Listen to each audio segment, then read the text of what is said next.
Good morning. Well, we're talking about the winter solstice now, and here to tell me a little bit about an event that's taking place in Kingston on December 20th. I guess let me know a little, or let our viewers know what's going on that day.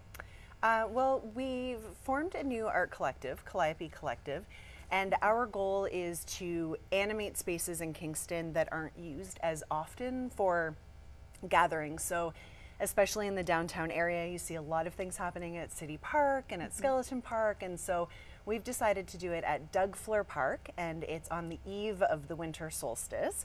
So we're going to have a bonfire, some drumming, and we're also going to have a theatrical celebration with giant puppets that retell the myth of the Holly King and the Oak King.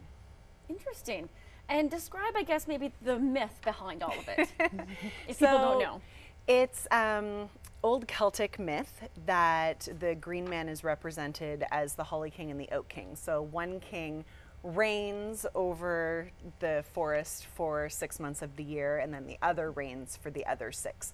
So winter solstice is all about welcoming back the light. After the winter solstice and that longest night of the year, the days start getting longer again. So we're going to celebrate the return of the warmth and the return of light. Okay. And you created these magnificent masks here. Thank you. What kind of significance do the masks have?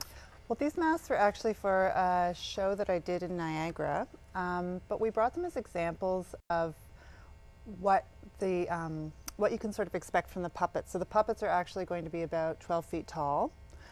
So picture these huge, but with the Oak King and the Holly King, and so they're going to be gigantic. Yeah, they're huge puppets. The heads are much huge, bigger. It's just a similar quality. Wow. And how long does it take you to make one of these masks? Oh, everybody asks me that. Because it looks like there's a lot of detail put into them. There is a lot of work put into them. I sculpt them, then make a mold, and then cast them. So it's hard to say. There's so much drying time. It takes a long time. Wow. Yeah. And this event, why would you encourage people to come out to this event on December 20th? It's really about community engagement and having something that isn't about Santa. You know, it's not about Christmas. It's about the season of winter, and really about that welcoming back that positiveness where people will have an opportunity to let go of the negative and the dark and make room for the light. So we're doing a couple of lantern making workshops. The first is coming up this Saturday at McLaughlin's Winterlight.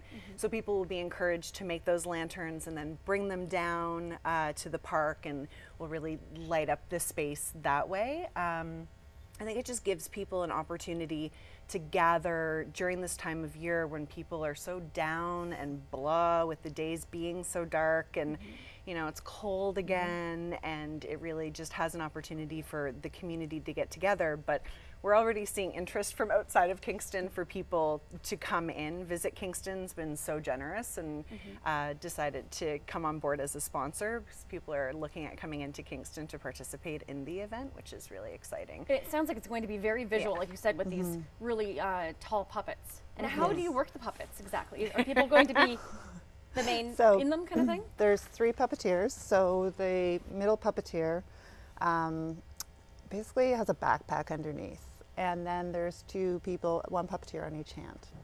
So it'll be fun. They can move the hands through the audience, and the puppets are actually going to battle. So it's going to be epic. Yeah. Oh wow! And what time does this take place again?